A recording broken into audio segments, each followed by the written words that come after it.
오늘 아침을 여는 말씀은 마가복음 13장 2절의 말씀입니다. 예수께서 이르시되 내가 이 큰 건물들을 보느냐 돌 하나도 돌 위에 남지 않고 다 무너뜨려지리라 하시니라. 할렐루야. 오늘 말씀을 통해서 주님의 뜻을 깨닫는 지혜와 기도의 응답을 누리는 은총이 우리 모두에게 넘치게 될 줄로 믿습니다. 오늘은 1절에 이렇게 시작을 합니다. 예수님께서 성전에서 나가실 때에, 여기서 나가신다 라고 하는 의미는 그냥 밖으로 간다 라고 하는 의미가 아닙니다. 성전으로부터 마음이 떠난다 라고 하는 의미입니다. 하나님의 몸인 이 성전에서 예수님께서 나가시면서 그 마음도 떠나셨다고 하는 것이죠. 왜 그랬을까요?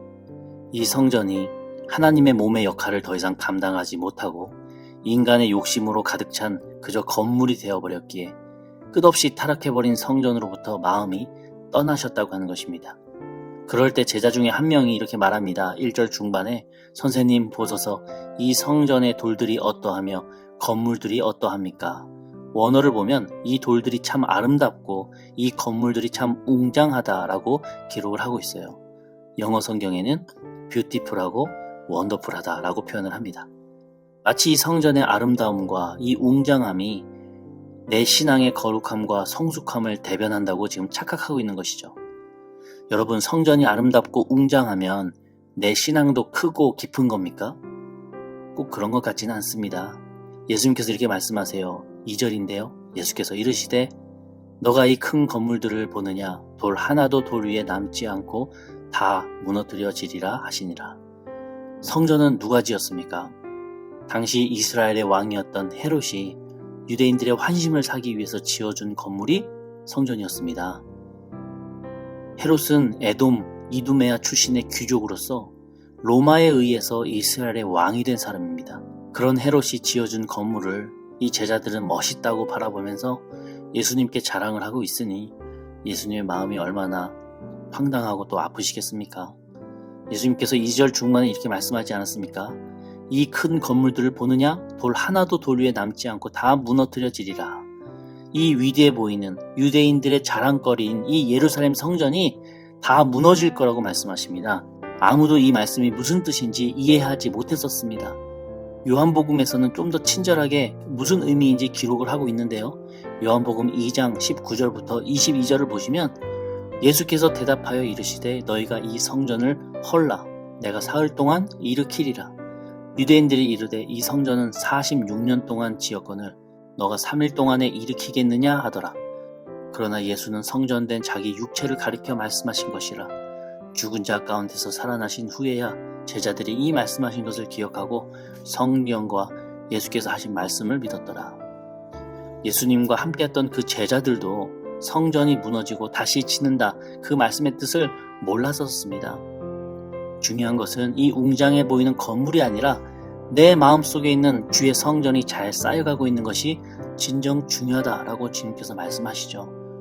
아무렴 예수님이라고 이 성전이 무너진다라고 하는 이 말씀을 하고 싶으셨겠습니까? 이 말씀을 하시면서도 그 누구보다 마음이 제일 아프신 분은 바로 예수님 자신이셨을 겁니다. 내 집인데요.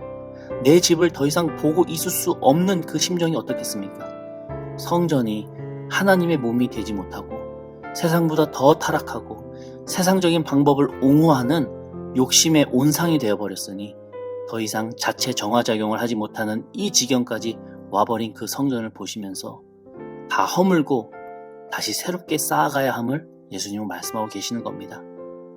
당시 성전이 얼마나 타락했었길래 예수님께서 마음이 떠나시고 다 무너뜨려질 것을 예언하셨을까요? 유대 성인 남자들은 해마다 한 차례 성전세를 반세겔 바쳐야만 했었습니다. 반세겔이면 노동자들의 이틀 일당에 해당되는 돈으로서 지금으로 따지자면 한 20만 원 정도 될 것 같아요. 그런데 이 세겔이라고 하는 돈 자체가 10계명 1, 2계명에서 어긋나는 두로의 돈이었습니다. 한 면에는 제우스와 로마의 상징인 북수리가 새겨져 있었고 다른 한 면에는 헤라클레스가 새겨져 있었어요. 그 우상의 도시 두로에서 만든 동전인데 우상을 그려놓은 동전인데 제사장들은 이 우상의 돈을 은이 90% 이상 포함된 동전이라고 하는 그 이유 하나만으로 성전세의 기준 화폐로 삼았습니다. 성전세는 꼭 그 세겔로만 내야만 했다고 하는 것이죠. 혹 다른 나라 돈을 가져오면 성전에 있던 환전상이 폭리를 취하면서 환전을 해주었습니다. 오랜만에 성전을 찾아온 이들이 이러한 대우를 받고 이게 우리 종교 지도자들이 세운 기준이라고 환전상이 말하면 과연 그 말을 듣고 있는 성도의 마음이 어떨까요? 또한 성전 안에는 동물들도 있었습니다. 상황상 동물을 준비해오지 못하는 사람들의 편의를 위해서 그들이 존재하는 것이 아니었습니다. 더 안 좋은 동물을 더 비싼 값에 팔기 위한 상술 때문에 그들이 있었던 것이죠. 세상에서도 하면 손가락질 받고 매장당하는 그런 일을 성전 안에서 허락을 받고 하고 있으니 그것을 아는 성도들의 마음이 어떠했을까요? 구약시대부터 제사를 드리기 위한 짐승은 흠이 없어야만 했습니다. 그래서 성도들이 집에서 흠없는 짐승을 잘 가져왔음에도 불구하고 검역관들은 통과를 시켜주지 않았습니다. 대신에 비싼 값에 성전에서 파는 짐승을 사도록 만들었습니다. 결국 성전에서 파는 동물을 사서 제사 드리라고 하는 것이죠. 성수기에는 성전 밖에서 사는 값에 16배를 받고 성전 안에서 비싸게 동물을 팔았다고 합니다. 여기에서 남는 엄청난 이 차액은 고스란히 장사꾼들과 성전 지도자들의 주머니로 들어갔습니다. 이런 구조는 금방 들통납니다. 그럼에도 계속해서 이런 폐단이 이어져 가고 있었던 것이죠. 성도들 역시도 이 모든 구조를 다 알고 있습니다. 왜 모르겠습니까? 그럼에도 불구하고 왜 우상이 새겨져 있는 세겔로 성전세를 내고 성전에서 비싼 돈을 주고 흠 있는 동물을 사고 비싼 환전을 받아가며 제사를 꾸역꾸역 드리고 있느냐? 예전 조상의 그 조상 때부터 해오던 그 종교 의식을 멈출 수 없기 때문입니다. 일본에서 선교할 때 동네에서 가장 뾰족하고 웅장한 지붕의 건물은 당연히 절이었습니다. 번쩍번쩍합니다.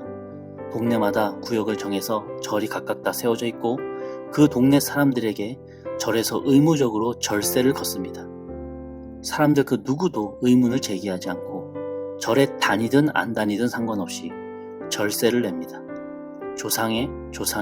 조상들로부터 다 냈었기 때문이고 그것이 저주받지 않는 길이라고 믿고 있었기 때문이죠.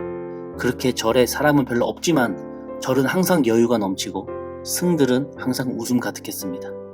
그러나 그들의 예배 행위는 너무나도 정성 없고 불경건하기 짝이 없었습니다.